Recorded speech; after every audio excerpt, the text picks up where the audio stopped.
नमस्कार मित्रांनो, स्वागत आहे. तर आपला आज माझ्या डेली ब्लॉगिंग चॅनलमध्ये. मित्रांनो, मी सकाळी सकाळी रेग्युलर रुटीनमध्ये उठलो आहे आणि त्याचबरोबर वर्कआउट झालं आहे आणि मी आहे मामाच्या घरी. त्याचबरोबर मी सकाळी सकाळी लगेचच मामांसोबत निघालो आहे त्यांच्या पोल्ट्रीवरती चक्कर मारण्यासाठी. त्याचबरोबर तुम्ही बघू शकता मित्रांनो, मी आलो आहे पोल्ट्रीवरती आणि पोल्ट्रीवर आल्यानंतर आम्ही लगेचच सर्व पिल्लांकडे मामांनी राऊंड मारला आणि मॉर्टिलिटी चेक करून आम्ही परत निघालो आहे घरी जाण्यासाठी. त्याचबरोबर आम्ही घरी आल्यानंतर भाऊबाबा सकाळी सकाळी निघाले होते डेअरीला दूध टाकण्यासाठी. त्याचबरोबर त्यानंतर आम्ही भाऊबाबा गेल्यानंतर लगेच निघालो आहे वैजापूरला जाण्यासाठी.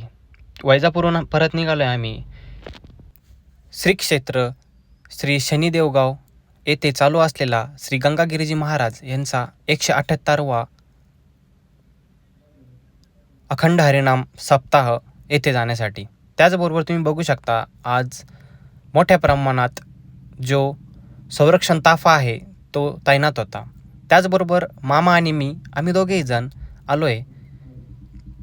त्यानंतर आम्ही दोघांनी दर्शन घेतले मित्रांनो आणि त्याचबरोबर दर्शन घेतल्यानंतर दोघेही सोबत होतोच. त्यानंतर लगेचच आम्ही दर्शन घेतले आणि आपण बघू शकता आज इथे भरपूर आकर्षण असा मनमोहक सभामंडप असून त्याचबरोबर इथे प्रत्येक दिवशी नवीन रांगोळी काढण्यास असते. त्याचबरोबर तुम्ही बघू शकता आज येथे पांडुरंगाची रांगोळी काढण्यात येत होती कारण की एकादशी होती. त्याचबरोबर दिवसभर हा जो जागरण सोहळा आहे हरिनामाचा तो चालू असतो. त्यानंतर आम्ही बाहेर आलो आणि तुम्ही बघू शकता जे ध्वजारोहण आहे हे देखील खूप सुंदर प्रकारे इथे केलेले आहे. त्यानंतर मामा आणि मी आम्ही दोघेही आलो आहे भंडारगृहामध्ये. भंडारगृहामध्ये आल्यानंतर आम्ही थोडीफार सेवा केली आणि स्वयंसेवकच्या सेवेनंतर आम्ही भेटलो आहे आज पैठण तालुक्याचे आमदार माननीय श्री विलास बापू भुमरे साहेबांना. त्याचबरोबर थोड्याच वेळामध्ये त्यांना भेटलो आणि त्यानंतर आम्ही कीर्तनाला बसलो आहे मित्रांनो.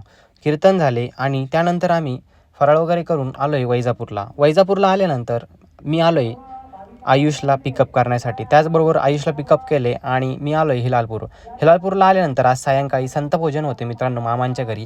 तर जल्लोषामध्ये तयारी चालू होती. त्याचबरोबर तुम्ही बघू शकता सायंकाळी महाराज आल्यानंतर लगेचच पूजा वगैरे केली आणि त्यांची पूजा झाल्यानंतर संतभोजन झाले मित्रांनो. आणि त्याचबरोबर रात्री मी निघालो आहे परत कीर्तनासाठी. सायंकाळचे कीर्तन होते तर कीर्तनला आलो मित्रांनो. आज हिलालपूर येथे कीर्तन असल्यामुळे मोठ्या प्रमाणात धन्यवाद.